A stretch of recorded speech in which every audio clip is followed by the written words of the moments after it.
The scorching Ouagadougou sun beat down on the presidential palace as Captain Ibrahim Traoré adjusted his military beret. The red dust of Burkina Faso swirled through the courtyard where international journalists had gathered unexpectedly. Satellite trucks lined the palm-fringed avenue, their antennas reaching toward a cloudless sky.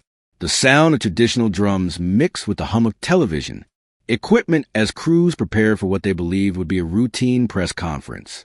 Local vendors sold cold, Bissap juice to sweating reporters who had no idea they were about to witness history. The air itself seemed to vibrate with anticipation, thick with the scent of mango blossoms and diesel exhaust. Young soldiers in crisp uniforms stood at attention, their eyes reflecting the gravity of the moment their captain was about to create. Inside the palace's cool marble corridors, advisors whispered urgently and more in French, their voices echoing off colonial-era walls. Traoré walked past portraits of former presidents, his boots clicking rhythmically against polished floors. The weight of manila folders in his hands felt heavier than any weapon he had ever carried. Through tall windows, he could see the sprawling neighborhoods of Ouagadougou, where his people lived in modest homes with corrugated iron roofs. Children played soccer in dusty streets, while their mothers prepared the evening meal over charcoal fires. This was who he fought for, not the powerful elites in distant capitals, but the everyday Africans who deserved truth and dignity. His heart pounded as he approached the podium that would soon become a launching pad for revelations that would shake the world. The captain's team had worked through the night in a secure basement room. Documents spread across, wooden tables like pieces of a massive puzzle. Computer screens glowed in the darkness as analysts cross-referenced bank transfers, corporate records, and classified communications. The evidence painted a picture so shocking that even seasoned intelligence officers had gasped when they first saw it. Phone calls had been made to verify. Sources double-check facts and ensure every detail could withstand international scrutiny. The fluorescent lights buzzed overhead as coffee grew cold in forgotten cups. Everyone, understanding they were preparing ammunition for a battle that would determine Africa's future. Outside, roosters crowed as dawn approached. But inside the room, the work continued with surgical precision. Each document was photographed, each connection verified, each piece of evidence prepared for the moment that would change everything. As Traoré stepped toward the podium, his mind flashed to his grandmother's words about standing up to bullies, no matter how powerful they seemed. The cameras began rolling, streaming live to networks across 6 continents, while social media buzzed with curiosity. In New York, London, and Paris, morning, news producers suddenly found themselves scrambling to understand why this young African leader had called an emergency press conference. The captain's voice was steady as he began to speak, his words carrying the weight of generations who had been silenced by powerful interests. Behind him, the flag of Burkina Faso fluttered in the breeze, its red stripes symbolizing the blood of patriots who had died for independence. The moment had arrived to prove that Africa would no longer bow to external pressure or threats. His eyes met the cameras, knowing that across the ocean, powerful men were about to receive a wake-up call they would never forget.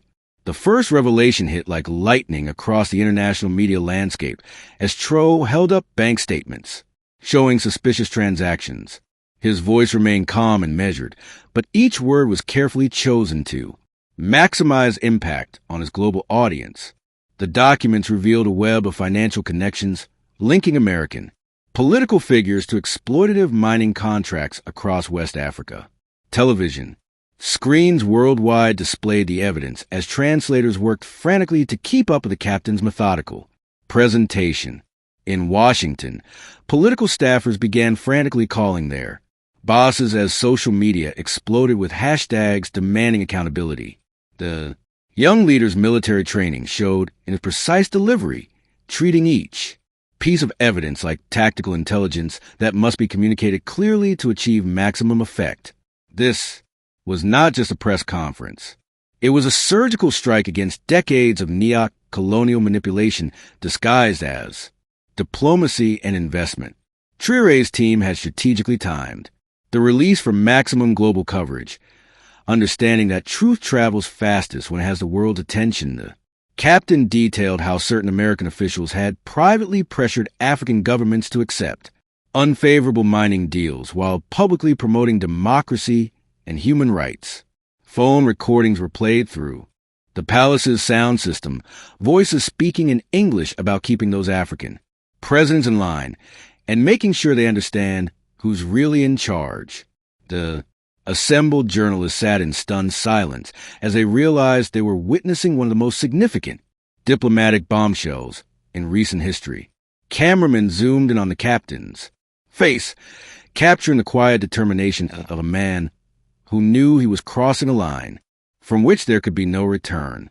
The evidence was overwhelming, undeniable, and presented with the kind of military precision that made reputation nearly impossible. Each revelation built upon the previous one, creating an avalanche of uncomfortable truths that would soon bury carefully constructed political narratives. The technical quality of the evidence impressed even skeptical international observers who had initially dismissed the press conference as political theater. Banking records showed payments made through shell companies registered in Delaware, all traced back to accounts controlled by associates of prominent American political figures. Corporate emails revealed discussions about maintaining economic leverage over African nations through debt and resource extraction agreements. The captain's intelligence background was evident in how methodically he presented each piece of the puzzle, allowing viewers to connect the dots themselves rather than making inflammatory accusations. His team had spent months verifying every detail, knowing that powerful interests would immediately launch counterattacks designed to discredit both the messenger and the message. The presentation resembled a courtroom argument more than a political speech, with evidence laid out logically and systematically for maximum credibility.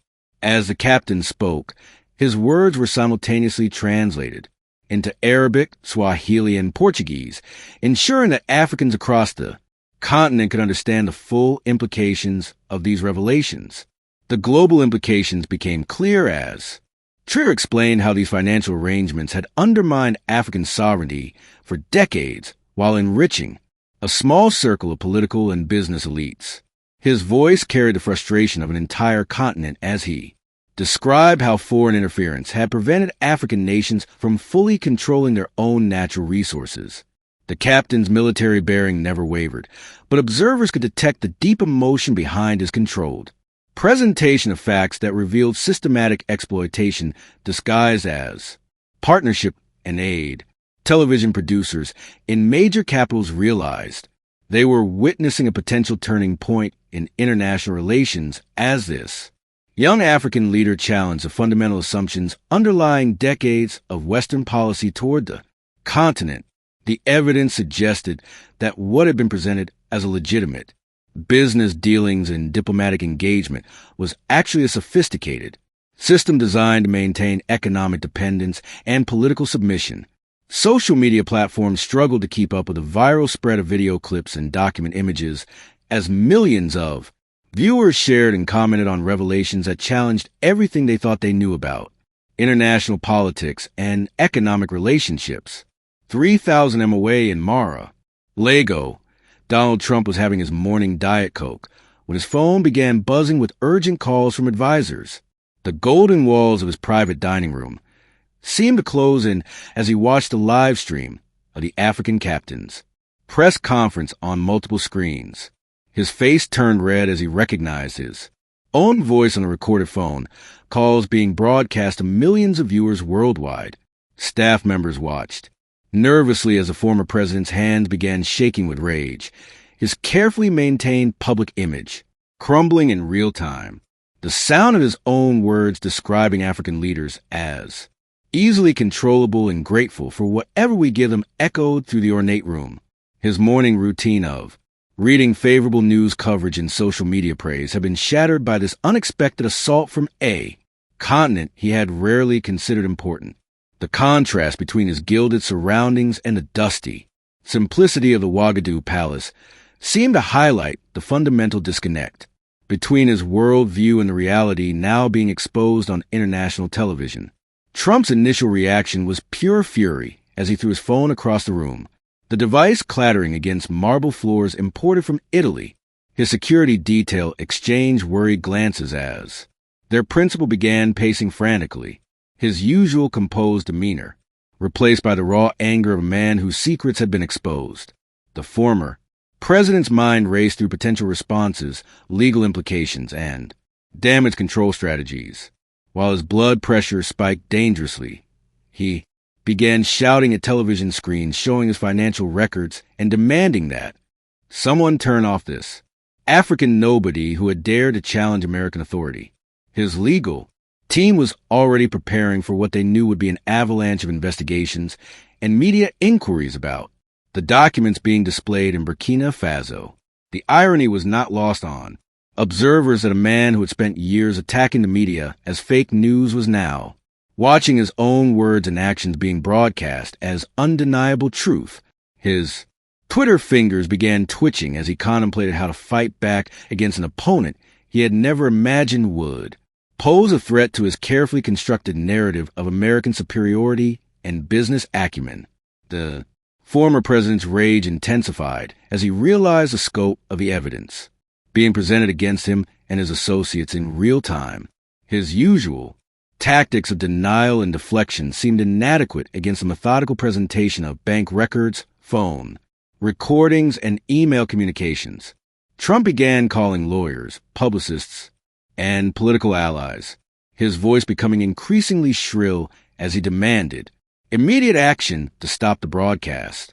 The marble columns of his Florida resort seemed to mock him as he watched this young African soldier systematically dismantle years of carefully hidden financial arrangements.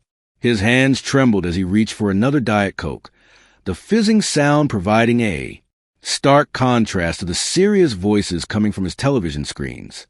The golden fixtures and imported artwork that surrounded him suddenly felt less like symbols of success and more like evidence of the excessive wealth built on the kind of exploitation now being exposed to the world.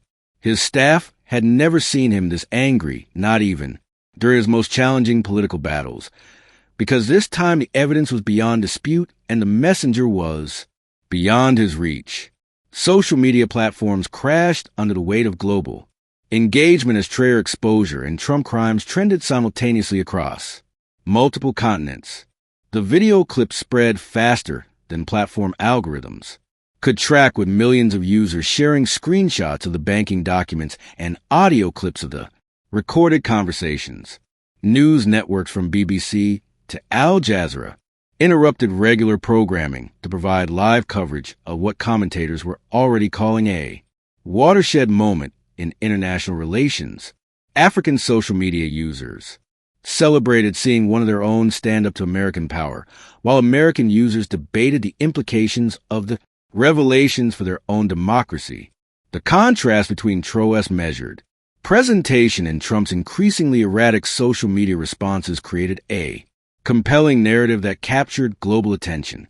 Television ratings soared as viewers tuned in to witness what felt like a David and Goliath moment playing out in real time across international borders. The story transcended typical political coverage because it touched on fundamental questions of sovereignty, dignity, and the right of African nations to control their own destinies without external manipulation. International news directors scrambled to assign their best investigative teams to verify and expand upon the documents being presented from Ouagadougou. The evidence was so extensive that major newspapers began planning special editions, while television networks cleared their evening schedules for extended coverage.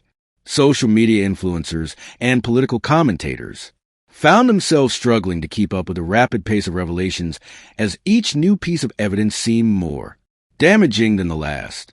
The captain's strategic timing had caught the international media cycle at its most vulnerable moment, when news organizations were hungry for significant stories that could capture global attention.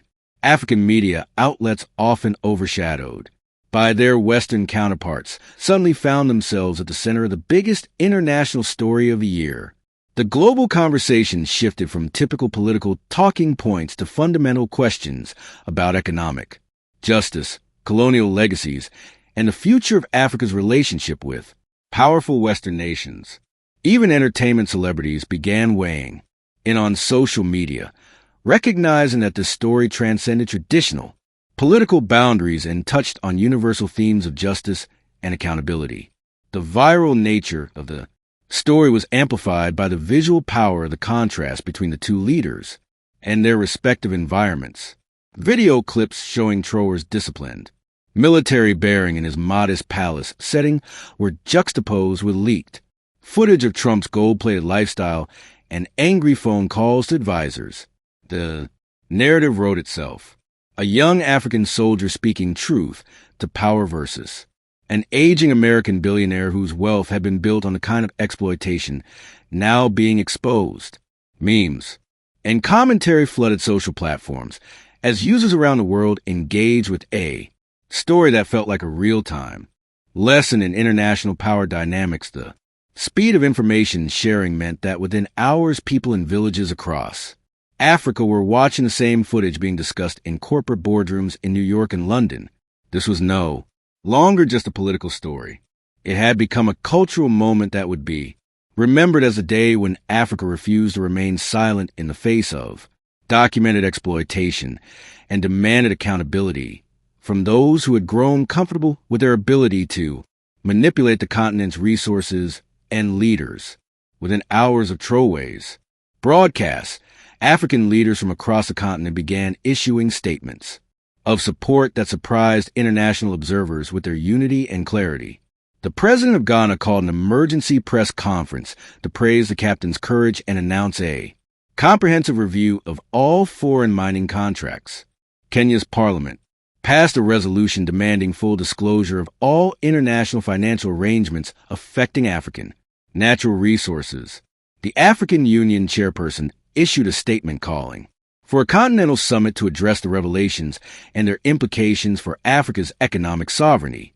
Even leaders who had previously maintained careful neutrality in international disputes found themselves compelled to take sides in what was clearly becoming a defining moment for the continent. The solidarity was unprecedented, crossing traditional linguistic, religious, and political boundaries as leaders recognized that Traoré had spoken for all of Africa, not just Burkina Faso.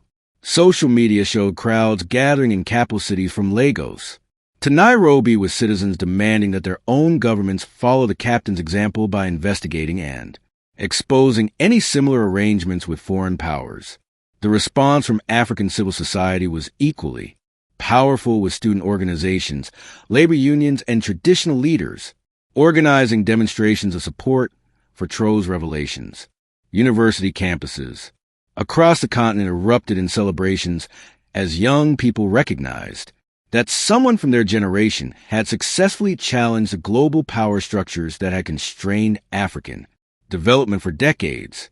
Traditional drummers and praise singers composed new songs celebrating the captain's courage, while social media hashtags like "You African Dignity" and "Young Sovereignty" now spread across multiple languages and dialects. The captain had inadvertently created a Pan-African moment that transcended the usual divisions of nationality, ethnicity, and political affiliation. Religious leaders from different faiths issued joint statements supporting the principle of truth-telling and accountability, while calling for peaceful responses to revelations. The artistic community responded with murals, songs, and poems celebrating what they saw as a new chapter in Africa's ongoing struggle for true independence from external manipulation and control. African economists and intellectuals who had long criticized neo-colonial economic relationships suddenly found their theories validated by concrete evidence presented on the world stage. Universities announced special symposiums to analyze the documents and their implications for African economic policy, while think tanks began preparing comprehensive reports on the patterns of exploitation revealed in the captain's presentation. The evidence provided academic credibility to arguments that had previously been dismissed as conspiracy theories or anti-Western sentiment. Pan-African organizations that had struggled for decades to build continental unity found themselves with a rallying point that resonated across all demographic and political boundaries. The captain had unknowingly provided the intellectual ammunition that African scholars and activists had been seeking to support their calls for economic sovereignty and political independence. Even African diaspora communities in Europe and North America organized solidarity events recognizing that the captain's courage had global implications for how Africa would be treated by powerful Western interests in the future. The international diplomatic community found itself scrambling to respond to revelations that threatened to destabilize carefully maintained relationships between Western powers and African governments. European Union officials called emergency meetings to assess the implications of the documents for their own trade and aid relationships with African nations. The United Nations Secretary General issued a carefully worded statement calling for transparent investigation of the allegations while avoiding direct criticism of any particular nation or leader. Chinese and Russian diplomats watched the unfolding drama with interest, recognizing opportunities to position themselves as alternatives to Western influence in Africa. Traditional allies of the United States found themselves in the uncomfortable position of having to choose between supporting their partner or acknowledging the legitimacy of the African concerns being raised. A careful balance of international relationships that had maintained stability for decades suddenly seemed fragile in the face of documented evidence that challenged the fundamental assumptions underlying Western engagement with Africa. Diplomatic cables flew between capitals as governments tried to assess the potential impact on their own interests and relationships across the continent. As additional evidence continued to emerge from Troll Wars intelligence files, the scope of the revelations expanded beyond simple financial corruption to encompass broader questions of sovereignty and self-determination. The captain's team released recordings of conversations in which American officials discussed strategies for maintaining African dependence on Western technology and expertise. Documents showed systematic efforts to prevent African nations from developing their own processing facilities for raw materials, ensuring that value-added production remained in Western countries. The evidence revealed a sophisticated system designed to maintain the colonial-era pattern of resource extraction while providing the appearance of partnership and development assistance. Phone transcripts showed discussions about using debt as a tool for political control with specific strategies for pressuring African leaders who showed too much independence. The captain's methodical presentation of each piece of evidence demonstrated a level of preparation that impressed even his critics who had acknowledged the thoroughness of his documentation. The revelations painted a picture of systematic manipulation that went far beyond individual corruption to encompass institutional policies designed to limit African development and maintain economic dependence on Western markets and expertise. The evidence also revealed the sophisticated nature of the communication networks used to coordinate these policies across multiple agencies and private interests. Email chains showed regular communication between State Department officials, corporate executives, and political operatives, discussing strategy for managing African leaders and preventing the emergence of truly independent African institutions. The captain's intelligence background was evident in his ability to trace these communication patterns and present them in a way that made the systematic nature of the manipulation clear to international observers. Banking records showed how development aid and investment funding were structured to create dependency rather than genuine economic growth, with specific clauses designed to prevent African nations from developing competitive industries. The documentation included internal memos discussing how to maintain what officials called manageable levels of development that would keep African nations grateful for Western assistance without allowing them to become truly independent competitors.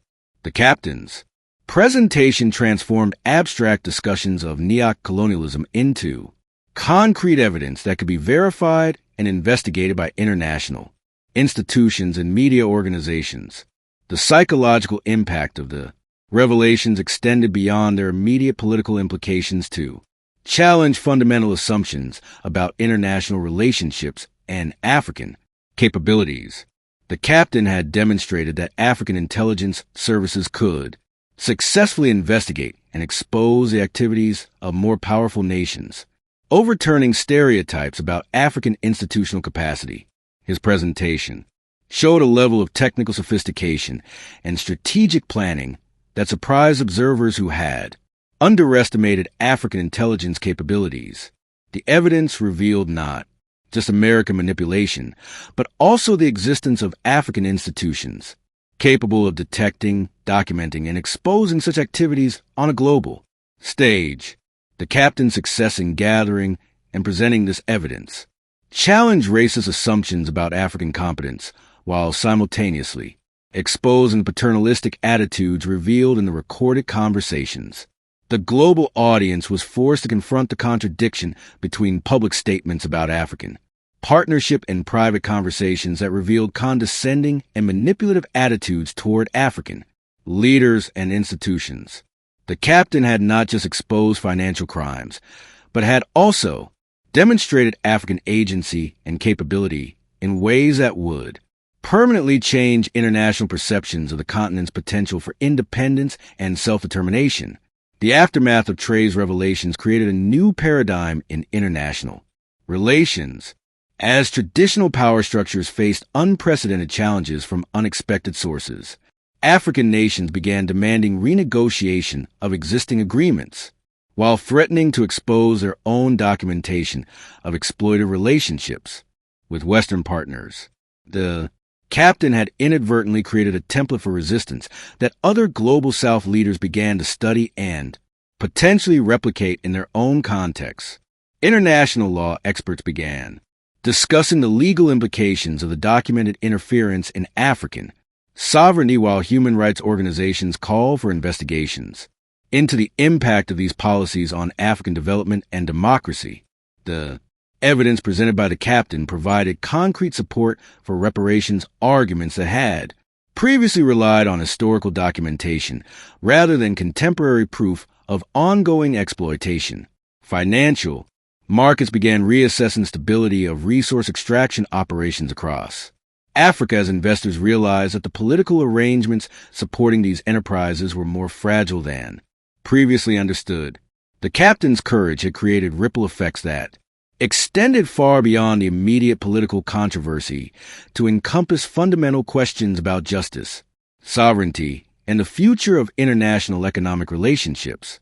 The global impact of the captain's revelations continued to expand as investigative journalists and international institutions began their own analyses of the evidence presented from Ouagadougou. Major news organizations assigned teams to verify and expand upon the documents, leading to additional discoveries that further validated the captain's claims. International courts began considering whether the documented interference in African affairs constituted violations of international law, requiring formal investigation and potential prosecution. The evidence had opened a door that could not be closed, creating momentum for broader examinations of Western relationships with African nations that would continue long after the initial media attention faded.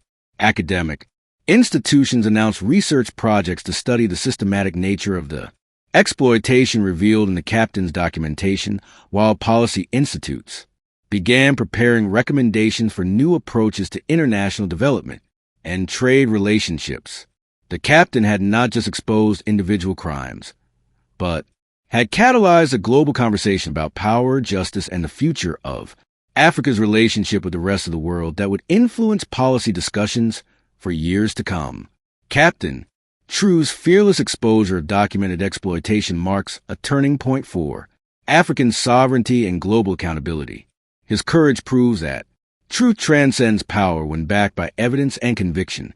Subscribe for more untold stories of African leadership, and share your thoughts on this historic moment in the comments below.